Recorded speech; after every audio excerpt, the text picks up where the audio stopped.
আসসালামু আলাইকুম সবাইকে। আজকে একটি নতুন ভিডিও নিয়ে চলে আসলাম আপনাদের মাঝে। আজকের ভিডিও টপিক হচ্ছে প্যান কাটিং সালোয়ার সেলাই টিউটোরিয়াল।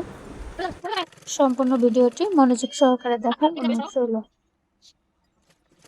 এখানে প্রথমেই আমি সালোয়ারের একটি পাশ খুব ভালোভাবে সেলাই করে নিচ্ছি। আপনাদের বোঝার সুবিধার্থে ভিডিওটি একটু স্লো করে দেওয়া হয়েছে যাতে আপনারা দেখে বুঝতে পারেন। সম্পূর্ণ সেলাই করা হয়ে গেছে। এখন আমি সেলাইয়ের অপর পাশটি একইভাবে সেলাই করে নিচ্ছি।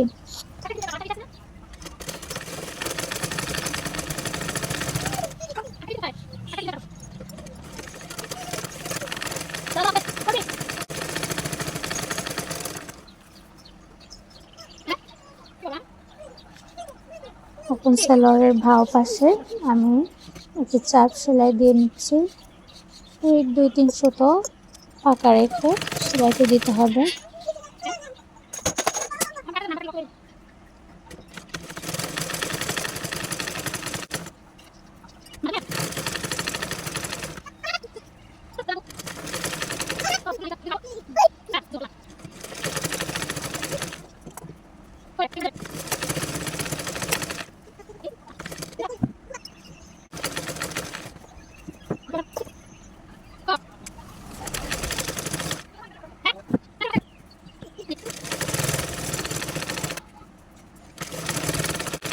ঠিক একইভাবে আমি সেলাইয়ের দুটি অংশ সেলাই করে নিয়েছি।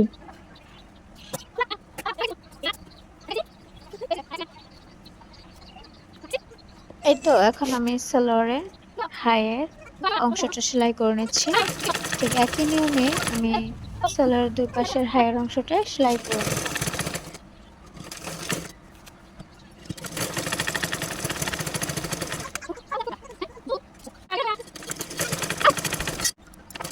অবশ্যই প্রত্যেকটা পার্টে আপনারা ডাবল সেলাই দিয়ে নেবেন। আমি ডাবল সেলাই দিয়েছি কিন্তু দেখানো হয়নি।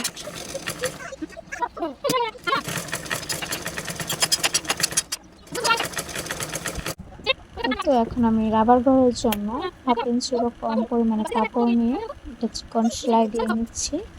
এতে আমার রাবার ঘরটি করার সময় আর টাইমের সমস্যা পোহাতে হবে না। এই যে এখানে একটি ক্লিপ মেশিন হয়েছে। এখানে আমি প্রায় মহড়াটা সেলাই করে নিয়েছি, যেটা ক্লিপ নেওয়া হয়নি। আর এখানে আমি 2.5 ইঞ্চি পরিমাণের কাপড় রেখে তারপরে মহড়াটা সেলাই করে নিয়েছি এবং আমার মাপ অনুযায়ী আমি এখানে সাইডটি সেলাই করে নিচ্ছি। এবার রাবার লাগানোর পালা। চড়া রাবারের ক্ষেত্রে আপনারা যে 38 ইঞ্চি বোর্ডের জন্য আমি এখানে 13.5 ইঞ্চি রাবার নিয়েছি। 1 ইঞ্চি পরিমাণ রাবার আমি সেলাই করে নেব জোড়া দিয়ে, আর বাকিটা থাকবে 12.5 ইঞ্চি রাবার টিকবে। তো রাবারটাকে আমি কীভাবে লাগাচ্ছি ভালো করে খেয়াল করুন এবং সে অনুযায়ী আপনারাও শিখে নিতে পারবেন।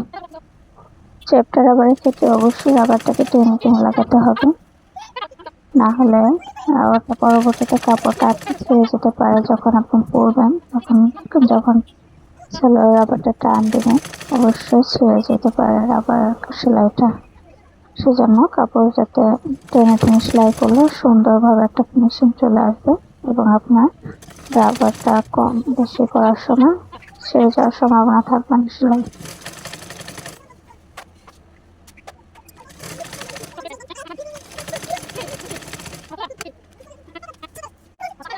তো রাবারটা লাগানো কমপ্লিট হলো। এখন আমি রাবারের উপরে আরো দুটো সেলাই দিয়ে নেব যাতে রাবারটা আরো বেশি টেকসই হয় এবং দেখতে ভালো লাগে।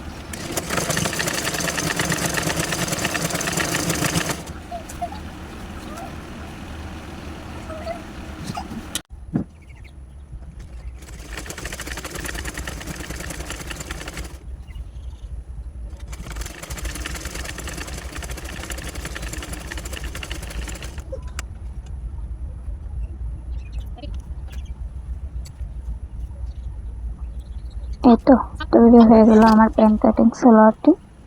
তো কেমন লেগেছে অবশ্যই জানাবেন, কমেন্ট করবেন, কোথাও ভুল ত্রুটি থাকে যাতে আমিও শিখতে পারি। সেলাই কাজে আমি একদমই নতুন। ধন্যবাদ সবাইকে।